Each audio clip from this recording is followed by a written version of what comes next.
vous écoutez RTL. Jusqu'à 15h, Jacques Pradel sur RTL, l'heure du crime.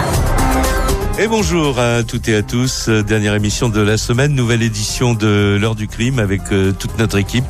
Justine Vignot, Laure Broulard et Alexandre Caxan qui est à la technique de l'heure du crime aujourd'hui. Ils ont appris beaucoup de choses en préparant l'émission d'aujourd'hui qui va être consacrée à un personnage incroyable, Lucky Luciano. Alors son nom est très connu, nous le savons parce que sur RTL.fr par exemple, où vous savez, vous pouvez en allant à la page de l'heure du crime nous proposer de mettre telle ou telle émission, de programmer telle ou telle émission sur tel ou tel sujet qui vous a frappé.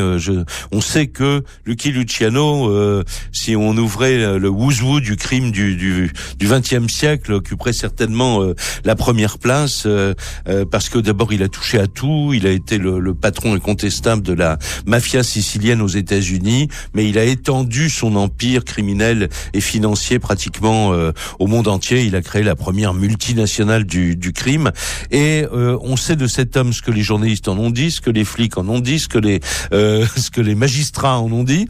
On savait pas encore jusqu'à présent ce que lui-même disait de sa propre légende, et désormais on peut avoir une idée de cette autobiographie, à cause d'une autobiographie qui paraît aujourd'hui à la Manufacture de livres sous le titre Lucky Luciano Testament. C'est un très longue série d'entretiens qu'il a eu avec un journaliste américain, et il avait demandé à ce que ses propos ne soient pas publiés, ne soient publiés plutôt que 10 ans après sa mort, parce que voilà, il voulait attendre qu'un certain nombre de personnes soient aussi passées dans l'au-delà pour dire sa vérité. Évidemment, il y a une morale particulière dans ce livre. Par exemple, il ne tuait que des voyous. Parce que pour les autres, il disait que les autres, tout homme peut s'acheter, c'est une question de prix. Bonjour Jérôme Pierrin. Bonjour.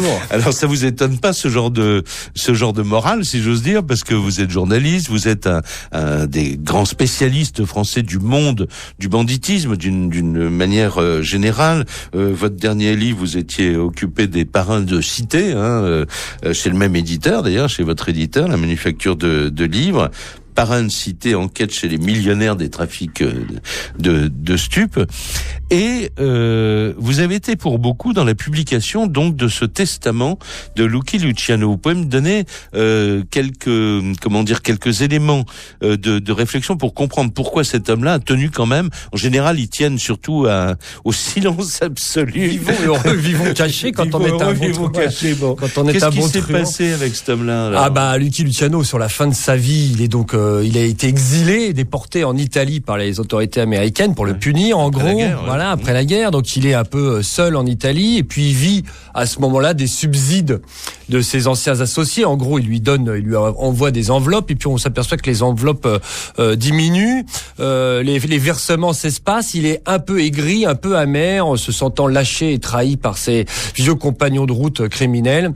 Et puis surtout, il a été tellement médiatisé, ce monsieur, que de toute façon, il estime qu'il n'a plus rien à perdre, si ce n'est d'essayer de donner sa version de sa propre vie, évidemment, et de laisser à la postérité, en gros, son témoignage pour qu'on ne galvaude pas. Voilà. Et alors, au départ, ce projet était un projet de film. Il rencontre un producteur. Et le parrain à côté, c'est rien, quoi. Ah oui. Là, de toute façon, on était aux prémices, et donc il le rencontre, et ils élaborent un petit scénario qui porte surtout sur les 4 dernières années de sa vie. Voilà, sa présence en Italie avec des systèmes de flashback. Et puis, malheureusement pour le producteur, tout est bien avancé. Il a commencé à mettre de l'argent sur la table. Il vient le voir en Europe. Et là, Lucky Luciano lui passe un coup de téléphone qui va le refroidir pour le coup, en lui disant: écoute, viens me voir rapidement en Italie, il faut que je te parle. Et là, la mauvaise nouvelle tombe. L'autre s'y attend un peu, inutile de voler l'air. Il dit: on ne peut plus faire le film, tout simplement parce que mes associés américains s'y opposent. Ils n'ont pas envie, en gros, qu'on déballe ça, etc. Alors, l'autre fanfaronne un petit peu, le producteur américain, en disant: mais après tout, moi, je m'en fiche, on a payé, tu leur dois rien, moi non plus, je vois pas pourquoi ces types m'empêcheraient d'eux, on vit dans une démocratie. sorti. Lucky Luciano lui donne une raison très simple. En gros, il dit si le film sort, je meurs, et toi derrière, a priori aussi. Donc là, évidemment, bon, ça l'a ramené à la raison. Ça a touché un peu l'enthousiasme. On comprend assez rapidement que ça l'a ramené à la raison. Mais qui voulait alors parce que alors Lucky Luciano, il a un associé de toujours qui s'appelle Meyer Lansky, qui est un petit gars qui a grandi dans le Lower East Side, le quartier sud de New York, très pauvre de l'époque. Qui a un surnom, j'ai oublié son surnom, le petit, je sais pas. Il était pas grand. Il l'appelle le petit, voilà. Le petit, voilà. Le petit. Le petit va pas. Le petit va pas aimer. Voilà, il y a un type qui vient des États-Unis avec un petit mot en papier plié qu'il remet à Lucky Luciano. Il a juste écrit, écoute, il serait bon pour tout le monde que ce film ne se fasse pas et que tu la ramènes pas non plus. Parce que le petit n'aime pas cette idée. Voilà. Ça ne plaît pas tellement à ce monsieur qui a visiblement une susceptibilité à fleur de peau. Bon. Et donc, en gros, Lucky Luciano dit, écoute, on n'a pas le choix, mais devant la mine effondrée de son producteur, il lui dit, écoute, pendant 4 jours, j'ai réfléchi à un autre projet. Je vais te raconter ma vie dans le détail. On va y passer des mois, 8 mois en l'occurrence, en cette année 61. Mais il y a une condition. Tu ne sortiras ce livre que 10 ans après ma mort, parce que effectivement, je vais tout te raconter, nommément. Je vais désigner qui sont mes associés, ce qu'ils ont fait, et donc voilà, pour le bien de tout le monde. À la fois dans le monde de la pègre et aussi dans le monde de la politique, de la police, c'est une bombe. Hein. Ah oui, parce que ce livre est une bombe. Voilà, on parle de corruption, des gens qui passaient pour des incorruptibles, des procureurs. On apprend en gros qu'ils ont pris des millions de dollars grâce au crime organisé, etc. Donc voilà, c'est ce qui va se passer. Heureusement pour le producteur, il n'aura pas à attendre très longtemps parce qu'il lui dit attends, le temps que tu meurs, tu vas bien vivre 20 ans, plus encore 10 ans. Il avait des problèmes cardiaques et tout le monde lui disait tu vas tous nous enterrer. Tu nous enterreras. Alors le producteur aussi. Et puis 6 mois après la fin des entretiens, Lucky Luciano est terrassé par une crise cardiaque à l'aéroport de Naples. Et donc le compte à rebours commence. Après avoir pris une pilule pour ses problèmes cardiaques, mais il n'y a pas eu d'autopsie. Donc il y a un certain nombre de gens qui ont dit bon.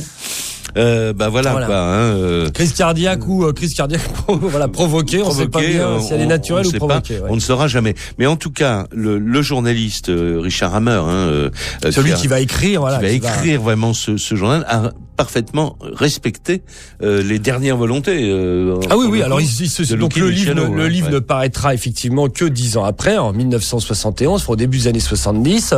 Il est très fidèle parce qu'on peut y voir, on y lit quand même des accents de sincérité, même si suppose que Luciano a sans doute occulté quelques... Bon, on en reparlera, mais en gros, effectivement, on parle de possession de drogue. Là, évidemment, il fait un peu machine arrière en disant oui, ça fasse ça. Je veux bien reconnaître le racket, je veux bien reconnaître le jeu, je veux bien reconnaître l'alcool. La drogue et les filles, jamais. Bon, ça, on peut... On lui laissera... 30 ans pour proxénétisme et on pense qu'il a jeté les bases de la French Connection. Ça. Donc on lui laissera le doute devant bénéficier à l'accusé, on lui laissera ce doute-là. Et donc, avec votre éditeur, vous avez l'idée, vous avez dit, il faut absolument rééditer ce livre qui était indisponible depuis des décennies. Donc on avait l'édition originale, ça tombait bien. On l'a exhumé de notre petite bibliothèque poussiéreuse et on l'a retraduit. Je vais vous le dire, vous avez eu raison parce que c'est absolument passionnant. Ça se lit évidemment comme un roman noir, et même si il faut garder en tête que Lucky Luciano a arrangé un peu son personnage et que il n'a pas insisté trop sur un certain nombre de gros défauts, on va dire, pour être gentil. Il y a quand même une vérité extraordinaire parce que il lève le doute sur un certain nombre de choses qu'on a dites sur lui. On va en parler dans quelques instants après une première pause, mais je pense notamment à l'extraordinaire chantage sur les autorités américaines qui lui ont permis de retrouver quand même la liberté alors qu'il était condamné à 30 ans de prison. Il a fait, 6 ans. Il a fait 10, il était condamné de 30 à 50. Donc, donc, et alors, il dit vraiment les choses comme elles se sont passées et c'est absolument passionnant. Retour de l'heure du crime, Jacques Pradel sur RTL. Et à la une de l'émission d'aujourd'hui, grâce à Jérôme Pierrat et à la Manufacture de Livres, qui publie le testament posthume, donc forcément, de Lucky Luciano, on va entrer dans la véritable histoire de ce personnage qui est aussi devenu, on l'a compris, une légende du crime. Il a largement participé à l'écriture de cette légende, évidemment gommant un petit peu les aspects noirs du personnage. personnage. D'ailleurs, je me posais une question, j'ai à peu près la réponse en lisant le livre. Pourquoi on l'appelait Lucky Luciano? Parce que il est revenu de Belle, c'est-à-dire qu'une belle, ce qu'on appelle une belle en argot, c'est-à-dire vous êtes emmené par des confrères un peu hostiles. Ouais. Vous êtes voyous, ils vous disent de monter dans une voiture, on va faire une petite promenade, on t'emmène en Belle, généralement promenade dont on ne revient pas, et lui va revenir, il s'en tirera quand même avec une cicatrice qui va lui marquer le visage jusqu'à la fin de ses jours. Mais voilà, et donc du coup, comme il a survécu, c'est un survivant, quoi. Voilà. Donc c'est Luciano le chanceux. Alors là, il faut que je mette mes lunettes pour regarder le nom du patelin. L'Ercara Frilli, alors ça ne dit rien à personne, c'est en fait un village sicilien. C'est de là d'où vient la famille qui a émigré à la fin du 19e siècle ou au début du 20e. Oui, au début du 20e siècle. Oui, parce qu'il est né là. Il vit jusqu'à l'âge de 9 ans. 1897. Donc en 1906, la famille émigre. En gros, ils sont dans une misère noire dans ce village. Et puis le père va économiser, ils vont emprunter de l'argent à la famille et ils vont s'embarquer. Ils vont s'embarquer pour New York en 4e classe à fond de cale et débarquer dans le Lower East Side new-yorkais, c'est-à-dire les quartiers pauvres du sud de Manhattan, où s'entassent les immigrés du sud de l'Italie majoritairement et d'Europe de l'Est, les communautés juives d'Europe de l'Est, polonaises notamment. Alors c'est une famille nombreuse, mais c'est des gens très bien. C'est une famille tout à fait honnête. Les Luciana, il y a pas de, ils n'ont pas d'antécédents criminels. Le papa travaille, la maman s'occupe des enfants. Sauf que le petit Salvatore, lui, il traîne un peu le pavé new-yorkais. Il fait vite des rencontres dans ce quartier et il va commencer à basculer assez rapidement dans une petite délinquance qui va devenir grande. Donc il s'associe avec des mauvais garçons du coin. Pour rassurer ses parents, il dit qu'il a trouvé un bon boulot. Il travaille chez un chapelier. Il est livreur, quoi. Il est coursier. Alors il traverse la ville de New York avec ses boîtes à chapeaux, mais très très rapidement, il explique ça. Oui, que dans une des boîtes à chapeaux, un petit caïd de quartier en disant, on pourrait mettre. Il y a un type qui trafique, c'est les débuts du trafic de stupes, au début du XXe siècle, et puis il y a un type qui en est spécialisé dans son quartier, puis qui une bonne occasion de faire des affaires, et il dit au jeune Salvatore, en gros, les sachets d'héroïne, de poudre, on va les mettre dans les rues, derrière les rubans des chapeaux que tu transportes, et tu me feras mes livraisons avec. Manque de peau, ça finit mal pour le Salvatore Luciana qui connaît à cette occasion-là. Il va être mis en taule. Sa première incarcération. Mais là, comme c'est un garçon, il y a beaucoup de gens quand même qui l'aiment beaucoup, qui vont témoigner en sa faveur, qui vont essayer d'obtenir une libération conditionnelle assez rapide. Son patron le premier, puis effectivement c'est un garçon intelligent, plutôt sympathique. Alors on considère que c'est une erreur de jeunesse. Son père voit bien qu'il est sur la pente savonneuse, donc tout le monde essaie de le rattraper. Et ça marchera pas. Alors on lui donne une seconde chance, une troisième chance, une quatrième chance. Bon, en gros, obstinément, il s'enfonce dans la voie criminelle. Son père, j'allais dire le répudie, enfin lui. Oui, le fout à la porte. Le fout à la porte, le fout à la porte assez rapidement. Il a engueulé sa mère. Il paraît que ça se fait pas du tout en Sicile. Oui, il dit à sa mère de la fermer littéralement lors d'une discussion. Évidemment, alors là, crime de lèse-majesté. Il est foutu dehors et puis il va commencer, là pour le coup, une vraie vie marginale. Je renvoie tout le monde évidemment pour les détails de cette ascension, mais elle va être assez rapide et surtout elle va être aidée parce que c'est ça aussi la vie de Lucky Luciano, c'est que d'un côté il a, on va dire, des dispositions pour la criminalité, mais en même temps il y a un contexte qui va lui être extrêmement favorable et comme vous disiez, c'est un type intelligent. C'est en fait la première vraie chance de développer ses affaires, c'est la prohibition. Il faut pas oublier ce que c'était que la prohibition, c'est-à-dire en Amérique, dans pratiquement tous les États, dans tout le territoire des États-Unis, on décide qu'on ne boit plus d'alcool en public et que l'accès à l'alcool est réglementé, etc. Et évidemment, il y a là s'organise la loi de l'offre et de la demande. Oui, ça c'est son associé Meyer Lansky, parce que très vite Lucky Luciano, effectivement, ça coquine avec quelques-uns de Brooklyn, qui deviendront les grands noms du crime organisé américain, et tous ensemble, évidemment, ils vont sauter sur cette opportunité incroyable du trafic d'alcool. Évidemment, il n'y a plus une goutte qui est censée circuler aux États-Unis légalement. Les Américains, ont une grosse envie de bière et de whisky à l'époque. Et alors, ça se vend sous le manteau, l'alcool, dans ce qu'on appelle les speakeasy.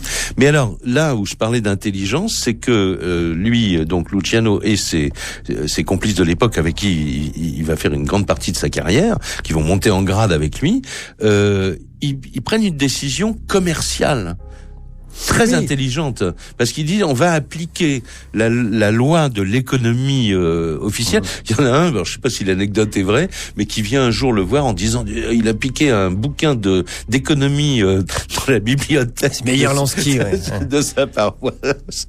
Et il lui dit écoute, regarde ça, les types ils disent l'offre, la demande. Faut qu'on fasse ça. C'est la loi de l'offre et de la demande. Mais il faut qu'on offre le meilleur, parce qu'on va gagner plus d'argent. En gros, ils ont une source d'approvisionnement en whisky très pur, enfin très bon, et plutôt que de le gâcher en le coupant, en gros, ce que faisaient les autres, c'est quoi? Ils achetaient 1 litre de whisky, ils en faisaient 20, mettant de l'eau ou en gros du détergent dedans. De l'alcool de grain fabriqué clandestinement avec du maïs. Et donc, ils abaissaient la qualité pour en vendre plus. Mais ils la vendaient moins cher. Eux, ils se disent, écoute, on va vendre le whisky comme il est, très bon, il y a une vraie demande, et surtout... Et ils vont l'acheter en Écosse et en Irlande. Oui, alors ils le font venir, avec système de bateaux qui s'arrêtent à la limite des eaux internationales, et après avec des petits bateaux rapides, ils ramènent ça. Après, ils arrosent, parce que c'est le début aussi. C'est ça qui va leur permettre, justement, c'est ça le coup de génie dans cette histoire, c'est qu'en approvisionnant, en vendant de l'alcool de très bonne qualité, ils visent de toute façon des gens de très bonne qualité. Voilà, en gros, ceux qui ont les moyens de se l'acheter. Les milieux de la mode, les milieux politiques, les milieux affaires, de journalisme, etc. Voilà. Donc ils vont comme ça pénétrer la bonne société new-yorkaise au lieu de fournir ça à tous les soifards de leur quartier miséreux. En gros, ils se retrouvent à jouer dans la cour des grands, et c'est là qu'ils vont commencer à se faire un carnet d'adresses qui va leur servir pendant les décennies suivantes, puisqu'évidemment ils vont user de corruption largement auprès de tous ces gens. Et en même temps, on va terminer là sur ce chapitre-là, parce qu'on pourrait en parler pendant des heures, mais on a beaucoup d'autres points sur lesquels je voudrais revenir.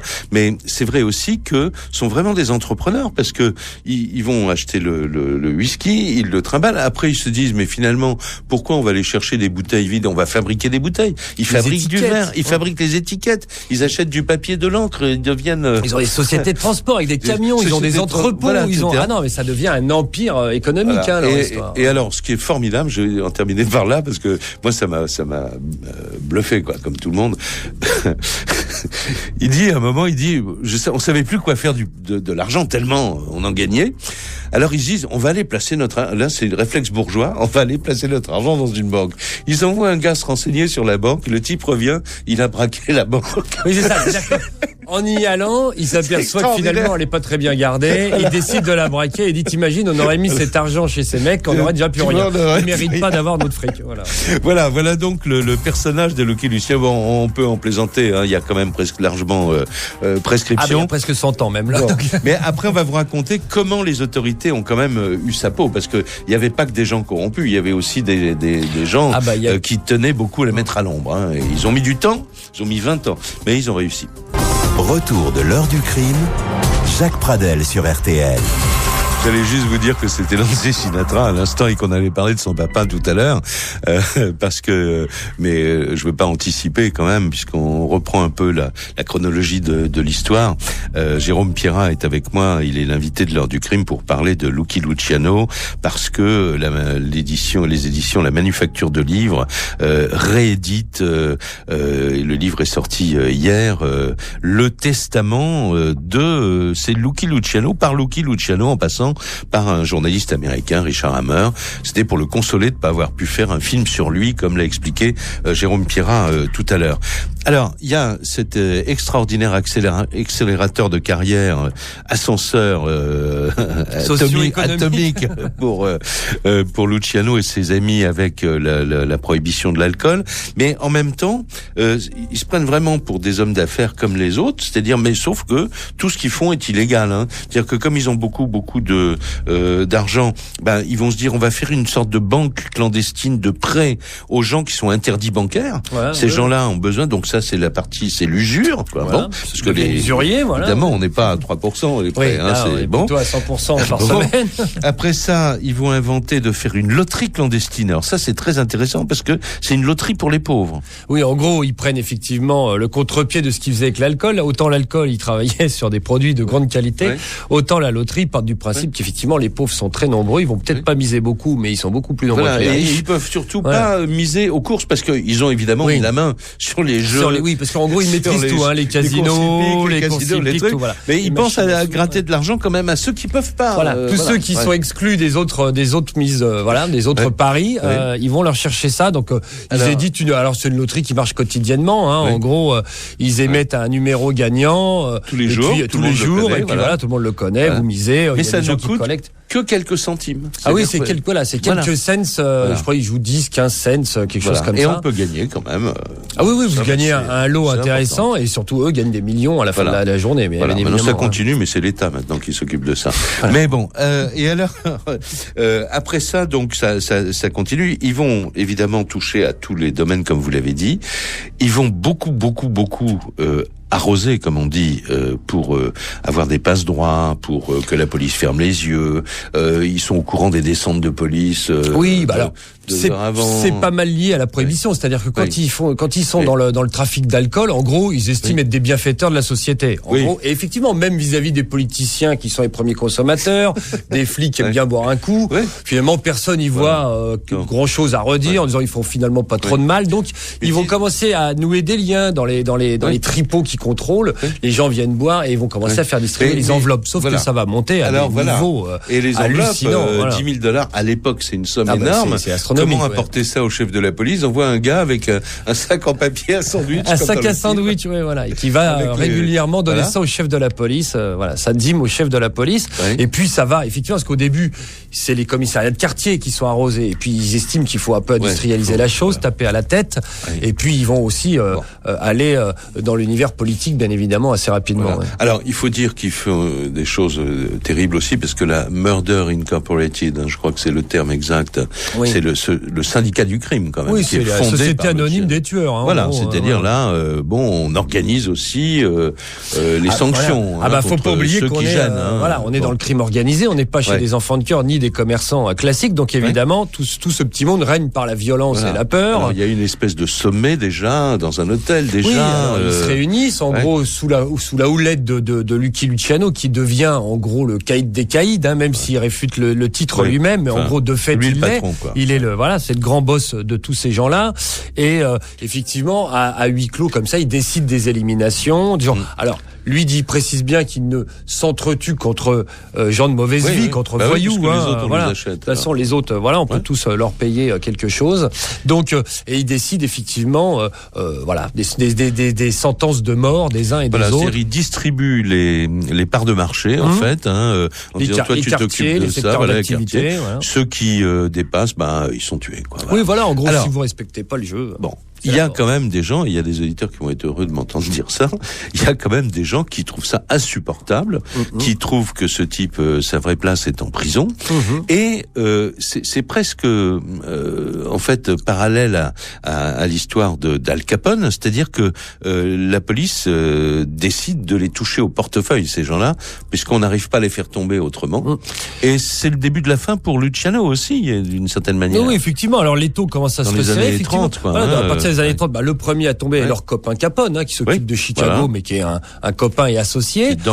Lui part donc en prison, et puis les procureurs new-yorkais vont adopter la même technique, donc ils vont les faire tomber. Alors Lucky Luciano, lui, ne va pas subir les foudres du fisc parce qu'il a le temps de s'organiser. Il a évidemment de quoi se payer de gros avocats fiscalistes. Donc quand il voit que l'étau se resserre autour de ses petits copains, ils commencent à se trouver des emplois de complaisance, en gros. Ils blanchissent leur argent, ils se trouvent des faux emplois.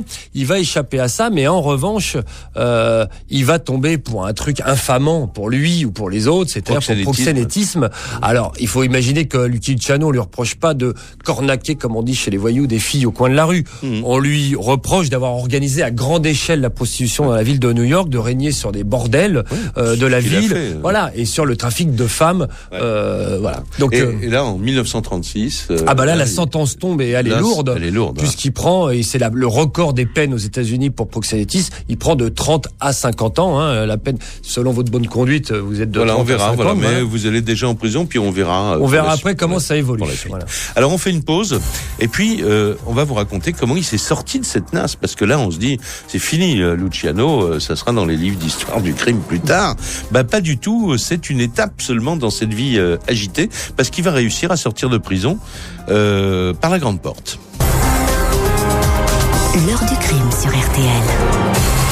Lorsque, en 1971, le testament de Lucky Luciano a été édité aux États-Unis en suivant ses dernières volontés 10 ans après sa mort, comme il avait fait promettre aux journalistes qui avaient recueilli ses confidences, tout le monde s'est jeté évidemment sur ce livre. Donc, au passage, je vous rappelle, ce livre vient de paraître dans sa version française revue, corrigée, augmentée, comme on dit à la manufacture de livres, c'est paru hier, et on en parle avec Jérôme Pierrat. Tout le monde s'est jeté sur le livre pour essayer de voir, mais qu'est-ce que dit Luciano lui-même de la manière dont il est sorti de prison après la guerre, c'est-à-dire, autant le dire, on commence l'histoire par la fin, quoi. Il a été condamné entre 30 et 50 ans, il a fait 10 ans, et après 10 ans, il est sorti quasiment avec les honneurs, on lui a mis une cellule pour doré, pour signer un deal avec ce qu'il préférait manger, je crois. Oui, c'est ça, il est reçu avec un banquet. Racontez-moi ça, parce que ça, c'est extraordinaire. Alors, effectivement, alors, donc il est condamné, il part dans un pénitencier assez miteux du nord de la ville, et puis là, effectivement, gros moment de dépression, jusqu'à ce qui d'un seul coup, il ait l'idée de proposer un marché, enfin d'un coup d'échec d'ailleurs avec le gouvernement. C'est Pearl Harbor, le point de départ, c'est Pearl Harbor pendant la guerre, donc on est en 41. En 41, donc les États-Unis entrent en guerre officiellement, et là, il y a une grande peur aux États-Unis, c'est la grande peur de la 5e colonne. La 5e colonne, c'est le surnom qu'on donne aux espions allemands qui seraient présents sur le territoire américain et qui pourraient... Il y a beaucoup d'Américains d'origine allemande. Voilà. Donc on se dit, ces types vont rester loyaux et ils vont nous faire des sabotages, des attentats, etc., etc. Et notamment contre les ports de la côte Est, où il y a beaucoup de navires de guerre, etc., et beaucoup d'intérêts. Donc, heureusement pour Lucky Luciano, la pègre, une de ses évidemment prérogatives, c'est le contrôle des docks et des ports, au lieu de tous les trafics, et des dockers, du temps notamment de la prohibition, on faisait rentrer l'alcool, etc. Donc, les syndicats de dockers et en tout cas les ports sont sous la coupe du crime organisé, notamment celui de New York. Et Luciano se dit, on va se rendre indispensable, on va jouer sur leur peur et on va dealer le fait qu'on va assurer la sécurité de ces ports pour le gouvernement américain et faire acte de patriotisme. Sauf que, pour qu'ils aient vraiment peur, il faut quand même qu'ils y croient à cette menace avant. On va choisir un objectif dans le port de New York, c'est-à-dire un bateau, le faire sauter ou brûler, etc. Et arrive à ce moment-là, n'importe quel bateau, arrive à ce moment-là le fleuron des paquebots français, du tourisme français, qui s'appelle le Normandie, qui arrive dans l'ancêtre du paquebot France, qui était le prédécesseur, le fleuron de la flotte française. Et là, la France libre l'a mis à disposition des États-Unis. Ils comptent en gros de troupes. Ils veulent le vendre aux Américains pour qu'ils doivent le transformer en navire militaire pour transporter des troupes. Et le bateau est à New York, donc. Il est à quai dans le port de New York et les petits copains de Luciano, un soir, vont aller, je crois que c'est Albert Anastasia, un de ses compatriotes un peu violent et un peu sanguin. Un peu tueur sur les bords, qui va aller s'occuper du bateau avec quelques copains et on sait ce qu'il arrive au paquebot Normandie, c'est-à-dire un incendie qui va le détruire entièrement et laisser sa carcasse dans le port. Évidemment, après ça, là, toutes les suppositions sont de mise. On parle évidemment en premier lieu de ces espions allemands, en disant acte de sabotage, ils sont sur notre sol, c'est la fin. Et on vient trouver Lucky Luciano dans sa prison. Enfin, c'est les gens. On a suggéré.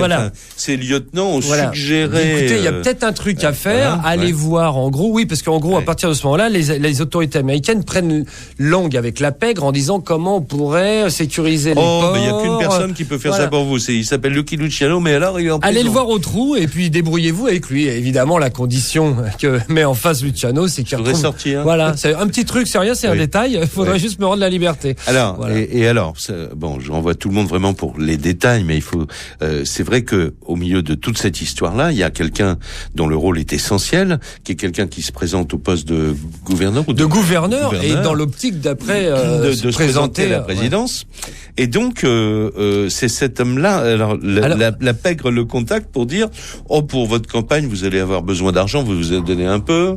Voilà. En fait, cet homme est producteur de Manhattan, procureur de du sud de Manhattan. C'est le même qui l'a poursuivi pour le mettre au trou, comme on dit. Voilà. Mais attendez, excusez-moi. Alors, ça me rappelle un truc extraordinaire qui, entre-temps, quelques mois ou quelques années avant que Luciano se bâtisse ce scénario, ce procureur qui l'a mis en tôle, qui a trouvé l'idée il va le voir, il pleure à chaudes larmes dans sa cellule parce que depuis qu'il l'a fait condamner, il a le mauvais œil. Sa femme est décédée dans un accident. Sa maison a brûlé trois fois, etc. Il est persuadé que Luciano lui a envoyé un sort sicilien et il lui demande de lever la malédiction. Et l'autre lui dit, mais écoutez, je parle même pas. On verra. Oui. Voilà. Mais c'est cet homme-là, ce juge. C'est extraordinaire, quand même. Et donc, voilà. Donc ils vont aller voir le type qui se propose qui se présente au poste de gouverneur, lui proposer de financer la campagne, lui accepte et trouve là le prétexte. En gros, il dit, mais moi je peux pas intercéder comme ça pour le libérer, faut aussi qu'on habille ça. Donc ça tombe bien, le marché qui est passé en parallèle avec les autorités de la marine pour protéger les ports va lui servir de prétexte pour appuyer sa libération. Voilà, il a été un citoyen américain du fond de sa cellule, il a décidé d'aider l'Amérique, il faut le récompenser, on le récompensera quand la guerre sera finie. Et ce qui fut dit fut fait, comme voilà. Alors oui, voilà. Effectivement. Bon, on va s'arrêter un petit peu là parce que quand même une petite pause pour reprendre haleine et puis ensuite on vous raconte la suite parce qu'il y a eu une longue suite à cette histoire puisque il va sortir de prison en 46 début 46 quand même. Retour de l'heure du crime, Jacques Pradel sur RTL. Et l'invité de l'heure du crime aujourd'hui, c'est Jérôme Pierrat, qui connaît très très bien l'histoire et la vie de Lucky Luciano, qui est un peu l'inspirateur de tous ceux dont il s'occupe dans ses différents livres. Père spirituel de tous les caïds à travers le monde. Il faut dire que sa légende a vraiment été célèbre dans le monde entier. Et on en parle à l'occasion de la publication aux éditions La Manufacture de Livres du testament de Lucky Luciano, c'est-à-dire un très long texte. Il a pendant des mois, 8 mois, disiez-vous, parlé à un journaliste américain qui s'appelait Richard Hammer, et il lui a raconté sa vie, alors à sa manière, bien sûr. Et c'est donc dans ce livre que je disais, tout le monde s'est jeté dedans pour voir c'était quoi ce chantage. Vous venez de l'expliquer parce que on avait dit aussi que il avait d'autant mieux été libéré en 46 que il aurait aidé les autorités américaines pour le débarquement de Sicile en donnant des ordres à la mafia, aux Siciliens, aux Siciliens, pour aider les troupes, pour faire des actes de sabotage, des choses comme ça. Ça n'a jamais été prouvé, ça, en fait. Et lui, d'ailleurs, non plus, n'a pas tellement la il connaissait pas non plus très très bien la Sicile qu'il avait quittée à l'âge de 9 ans, donc voilà. Bon. Alors, toujours est-il que le 3 janvier 46, il sort, évidemment, sous condition, et la condition, c'est qu'il passe le reste de ses jours en Sicile, quand même, ce qu'il va évidemment ne pas faire. Il va monter sur un bateau. Juste avant le bateau, les amis viennent lui faire une petite cérémonie d'adieu. Oui, voilà, une fête. Chacun, on lui donne des petites enveloppes. Il y en a pour, je sais plus. Quelques centaines de milliers de dollars tout de même de l'époque. C'est pour ses faux frais, certainement. Bon, c'est une fortune. Voilà. Il dit, mais comment je voyage tout seul? Non, il y a 3 filles aussi. Enfin bon, alors lui, qui vont t'accompagner pendant la traversée. Il touché à la prostitution, mais enfin, on lui a trouvé quand même 3 filles pour l'accompagner. Il doit y avoir une grande, une petite, une blonde, etc. À son goût. Et puis, il va débarquer en Italie. Et là, en fait, on va s'apercevoir. Alors, l'Italie, évidemment, l'Italie est un pays battu. Et lui, il est américain. Il a aidé, en plus, les autorités américaines. Donc, en fait, les gens viennent le voir un peu, les autorités, pour dire qu'on lui veut que du bien. Oui, en gros, il est cueilli. Alors, non, mais effectivement, les autorités américaines ont quand même prévenu leurs homologues en disant, je vous préviens, on vous envoie un type quand même pas très clair, un gros poisson. Donc, ayez-le à l'œil. Ça dure un petit mois, la surveillance. Au début, voilà. Et puis, très vite, on va le laisser tranquille. Voilà. En gros, tout le monde s'en fiche. Il y a même une réception de bienvenue qui est organisée dans son village natal avec force orchestre et mets de choix. Oui. Et puis effectivement, il va être relativement libre. Il va se faire oublier un certain temps. Puis de son petit village de Sicile. Oui. Alors, de son petit village de Sicile, il va monter d'abord à Naples, puis de Naples à Rome, et puis après à Rome, il va récupérer. Alors ça, c'est formidable. Parce qu'il a récupéré des papiers à son vrai nom, parce que son vrai nom, c'est Salvatore Luciana. Exactement. Bon. Et au nom de Salvatore Luciana, il va avoir des visas pour partir en Amérique du Sud et au passage à La Havane, à Cuba, où il était quand même... Alors oui, ça les avait intéressés. C'est-à-dire que quand il y a eu les premiers coups de boutoir fiscaux là dans les années 30, il y en avait un qui a dit on va mettre notre argent à La Havane, au moins ça sera à l'abri du fisc américain. Les casinos de La Havane appartenaient au système Luciano. Voilà, c'était à eux. En gros, ils avaient monté l'industrie du plaisir de La Havane. Voilà, et alors, il convoque l'ensemble des responsables du crime américain à La Havane. Le prétexte, c'est un concert de Frank Sinatra. Oui, qui est leur poulain, qu'ils ont démarré, qu'ils ont aidé à démarrer dans la carrière. Voilà. Et tout le monde se retrouve là. En fait, c'est un conseil d'administration. Oui, c'est pour un peu reprendre les choses en main et puis faire savoir qu'il est toujours là, qu'il est le boss incontesté, incontestable.